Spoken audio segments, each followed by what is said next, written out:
और चलिए एक बड़ी खबर से आपको रूबरू करा दे, बड़ी और महत्वपूर्ण जानकारी आपको बता दें। बड़ी खबर इस वक्त की, एलनाबाद उपचुनाव से जुड़ी हुई इस वक्त की महत्वपूर्ण जानकारी, जहां जनता टीवी की खबर पर मोहर लगी है, आपको बता दें।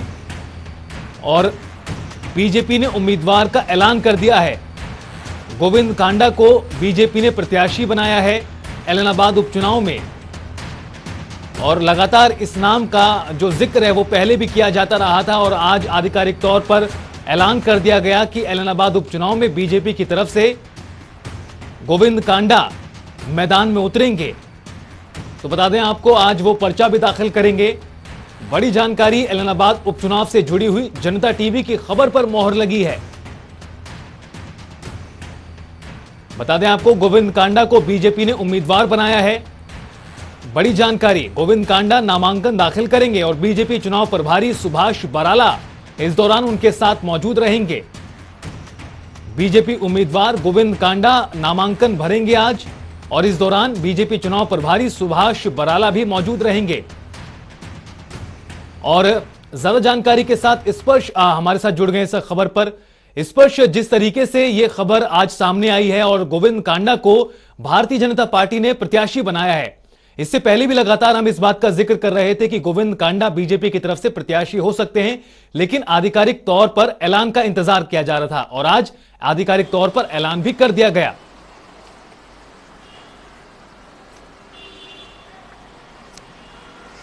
देखिए, बिल्कुल निश्चित तौर पर सारे समीकरण यही कह रहे थे कि गोविंद कांडा भारतीय जनता पार्टी की तरफ से प्रत्याशी जो है होते हुए नजर आ सकते हैं और वही जो है कहीं ना कहीं देखने को मिला है। जनता टीवी की खबर पर मोहर लगती हुई नजर आई है।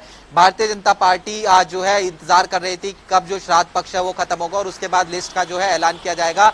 ऐसे में कई राज्यों के लिए जो चुनाव होने वाले हैं, उपचुनाव होने वाले हैं, उनकी जो लिस्ट है वो जारी की गई है।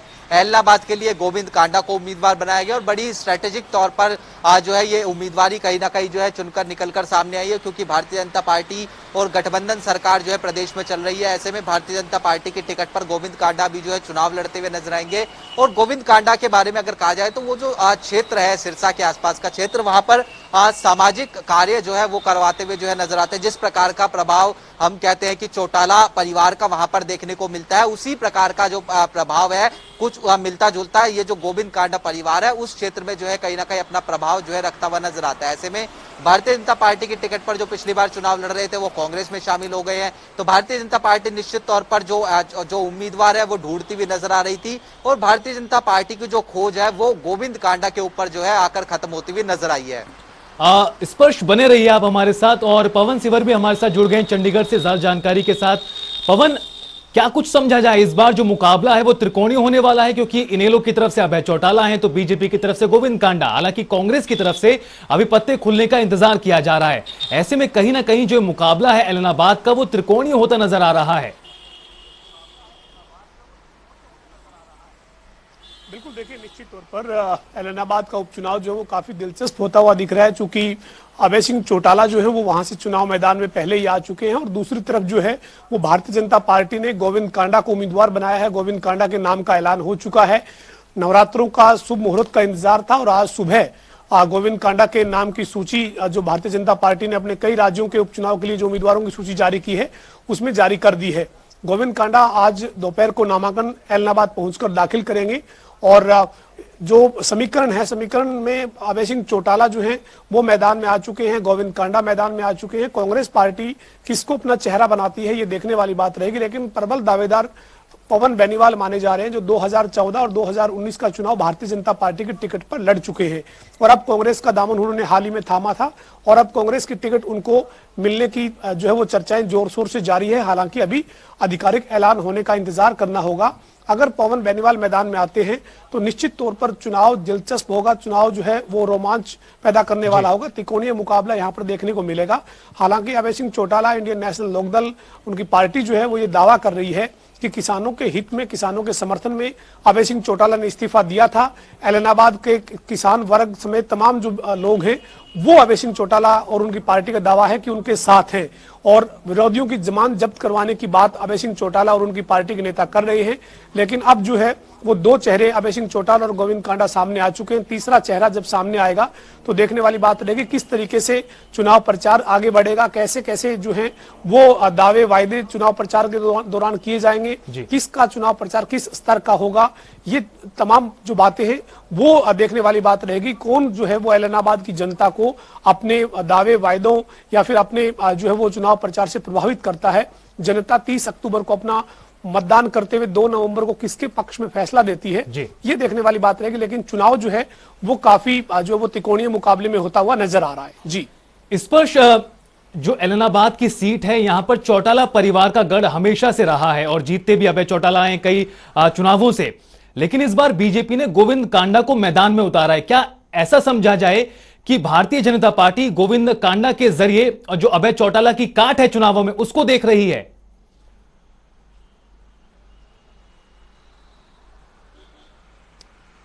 देखिए रितेश, सबसे पहले ये कि अब जो है कांग्रेस की लिस्ट कभी भी आउट हो सकती है, क्योंकि कांग्रेस के दफ्तर में लिस्ट बनना जो है शुरू हो चुकी है और राजस्थान के उपचुनाव के लिए कांग्रेस की तरफ से जो उम्मीदवार है उनका ऐलान जो है किया जा चुका है अब से कुछ ही देर पहले। तो ऐसे में आने वाले कुछ घंटों में जो कांग्रेस की लिस्ट है वो जारी हो सकती है। अब अभय चौटाला की हम बात करते हैं तो तमाम जो अभय चौटाला के सामने पार्टियां हैं, चाहे वो कांग्रेस की बात करे चाहे वो बीजेपी की बात करे, वो लगातार ये कहती हुई नजर आ रही है कि अभय चौटाला ने जिस मुद्दे पर अपनी सीट छोड़ी थी, कृषि कानूनों को हटाने के लिए, किसान आंदोलन को जो है समर्थन में, वो परिस्थितियां अभी बदली नहीं है। ऐसे में अभय चौटाला क्या जो है दोबारा मैदान में उतरते हुए क्यों नजर आ रहे हैं, क्योंकि परिस्थितियां नहीं बदली है तो अभय चौटाला फिर से विधायक क्यों बनना चाहते हैं, ये जो है कहीं ना कहीं बड़ा आरोप जो है वो तमाम जो विपक्षी पार्टियां हैं, वो चाहे बीजेपी हो या फिर कांग्रेस हो, वो अभय चौटाला पर जो है लगाती हुई नजर आ रही है। लेकिन निश्चित तौर पर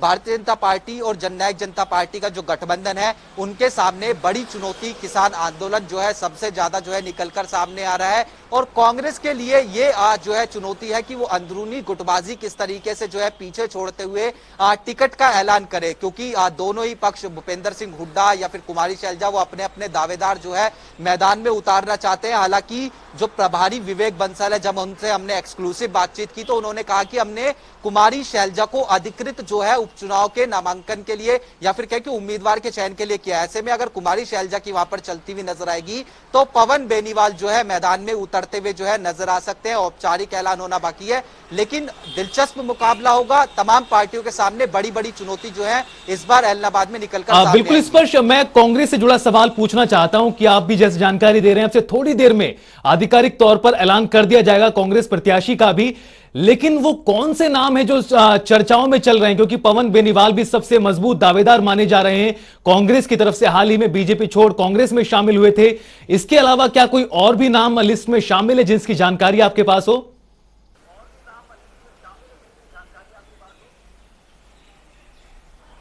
देखिए कई सारे नामों को लेकर जो है चर्चाएं की गई थी और 4 तारीख तक कहा गया था कि जो भी उम्मीदवार जो है चुनाव लड़ना चाहता है वो कांग्रेस दफ्तर में अपना जो उम्मीदवारी है वो जाकर दे सकता है। ऐसे में पवन बेनीवाल जो है टॉप मोस्ट नाम निकलकर सामने आते हैं। उसके अलावा भरत सिंह बेनीवाल है, वो जो है चुनाव लड़ते हुए जो है यहाँ पर नजर आए हैं। कैप्टन अमरदीप जो है एक नाम इनका भी निकलकर सामने आता है। ऐसे में ये कुछ प्रमुख नाम जो है वो निकलकर सामने आते हैं। पवन बेनीवाल भारतीय जनता पार्टी से हाल ही में जो है कांग्रेस में शामिल हुए। भरत सिंह बेनीवाल जो है कांग्रेस की टिकट पर चुनाव लड़ते हुए नजर आए हैं। और कैप्टन अमरदीप की बात करें तो वो जो क्षेत्र है वहां पर जो है काफी एक्टिव कांग्रेस के वर्कर के रूप में जो है रहते हुए नजर आए। ऐसे में ये कुछ नाम जो है वो लगातार आगे चलते हुए नजर आ रहे हैं, लेकिन सबसे मजबूती का जो दावा है वो पवन बेनीवाल का जो है कहीं ना कहीं नजर आता है। स्पष्ट बने रहिए आप। पवन, जिस तरह से कृषि कानूनों का जो मुद्दा है वो पूरे प्रदेश पर इस वक्त हावी है, इनेलो जो अभय चौटाला है उन्होंने खुद इस्तीफा दिया था इसके विरोध में। अब ऐसे में जो कांग्रेस पार्टी जो चुनाव उतरने जा रही है, किन मुद्दों के सहारे लड़ेगी? क्योंकि एक तरफ तो इनेलो है तो दूसरी तरफ कांग्रेस भी यही दावा कर रही है कि हम सबसे बड़े किसान हितैषी हैं।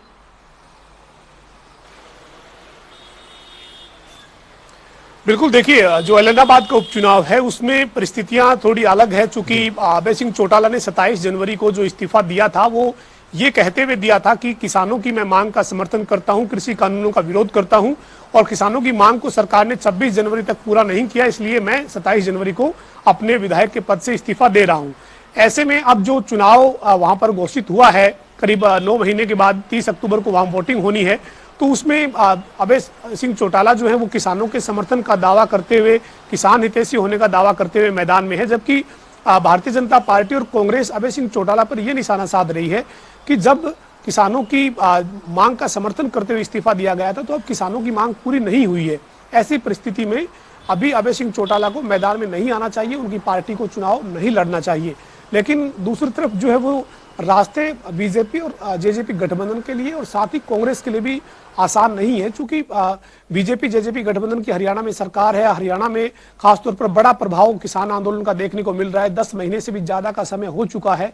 तो ऐसे में निश्चित तौर पर ये जो मुकाबला इलाहाबाद का होगा, इसमें जनता किसके पक्ष में वोट करेगी ये 30 तारीख को देखा जाएगा, जब 2 को नतीजे के तौर पर सामने आएगा। लेकिन कहीं ना कहीं जो बीजेपी जेजेपी गठबंधन है उनके लिए भी बड़ी चुनौती है। इलाहाबाद में अभय सिंह चौटाला और इंडियन नेशनल लोकदल के लिए अपने गढ़ को वापस बरकरार रखना, या यूं कहें कि वहां पे अपने जीत के इतिहास को दोहराना चुनौती है।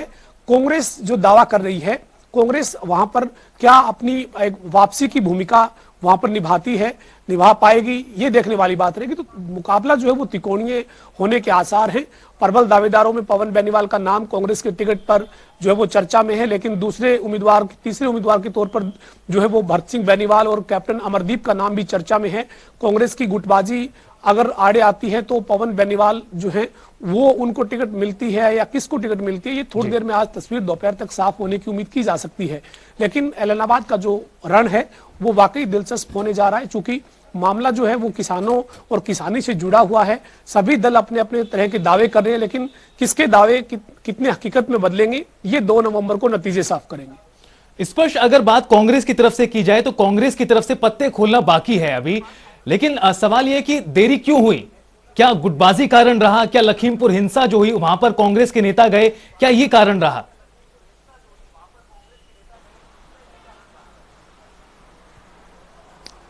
देखिए, कांग्रेस की टिकट के लिए जो है कहीं ना कहीं वेट एंड वॉच का इंतजार देखा जा रहा था कि भारतीय जनता पार्टी की तरफ से कौन जो उम्मीदवार है वो हो सकता है। उसके साथ साथ जिस तरीके के पिछले दिनों घटनाक्रम रहे थे वो भी जो है देरी के कारण होते हुए जो है नजर आए थे। श्राद्ध पक्ष चल रहा था, इसलिए कांग्रेस भी जो है लिस्ट जारी नहीं करना चाहती थी। और आज जो है कल जो है केसी वेणुगोपाल चूंकि उत्तर प्रदेश चले गए थे राहुल गांधी के साथ में, तो ऐसे में केसी वेणुगोपाल ही जो है लिस्ट जो है उनके हस्ताक्षर के साथ ही जो है जारी होती हुई नजर आती है। तो इसलिए जो है ये देरी होती हुई जो है नजर आई थी।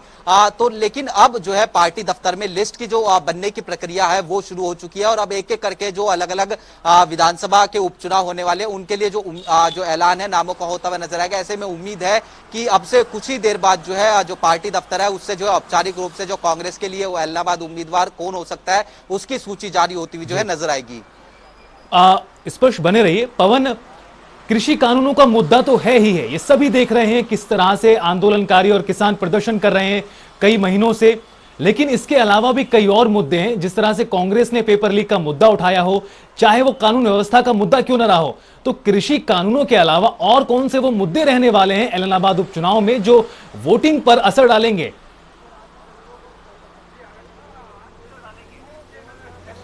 बिल्कुल, देखिए इलाहाबाद उपचुनाव के लिए जो है वो कहीं ना कहीं जो तमाम मुद्दे हैं उन मुद्दों में डेवलपमेंट जो है वो सरकार की तरफ से मुद्दा रहेगा। हरियाणा की गठबंधन सरकार दावा कर रही है कि प्रदेश में 2 साल की गठबंधन की सरकार है, इसने तमाम जो वायदे हैं उनको पूरा किया है, और उन वायदों के बलबूते पर और पिछले 5 साल में बीजेपी की पूर्ण बहुमत की सरकार ने जो काम किया है, जो डेवलपमेंट की है, उसके आधार पर चुनाव मैदान में जाएंगे।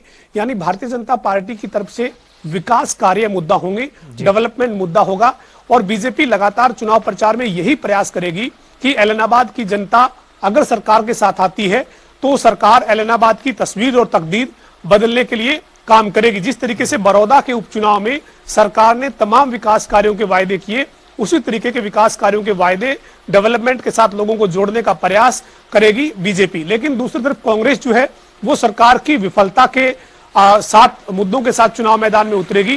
पेपर लीक जैसे मामले, कई तरह के भ्रष्टाचार के मामले और जो शराब घोटाले समेत तमाम ऐसे मुद्दे हैं जो विपक्ष के तौर पर कांग्रेस हथियार के तौर पर चुनाव मैदान में रखने वाली है। दूसरी तरफ इंडियन नेशनल लोकदल जो है वो कांग्रेस और बीजेपी दोनों को निशाने पर लेगी और ये कहेगी कि किसानों के समर्थन में कोई इस्तीफा कांग्रेस की तरफ से नहीं दिया गया। एक किसानों के हित में अगर इस्तीफा हुआ पूरे देश में, तो वो एक अभय सिंह चौटाला के तौर पर इस्तीफा विधायक के पद से दिया गया। किसानों की हम पार्टी है, किसानों के हम साथ हैं, किसानों का हम समर्थन करते हैं, तो इस तरीके के मुद्दे पर जो है वो इंडियन नेशनल लोकदल मैदान में होगी। लेकिन लोगों को कौन बुना पाता है, लोगों को दिल में कौन जचता है और लोग किसके साथ जाएंगे, ये 2 तारीख के नतीजे, 2 नवंबर के नतीजे साफ करेंगे। लेकिन सभी पार्टी तो आखिरी में जनता को ही करना है। जुटेगी एक दूसरे। बिल्कुल, बहुत बहुत शुक्रिया पवन आपका भी और स्पर्श आपका भी इस तमाम जानकारी के लिए।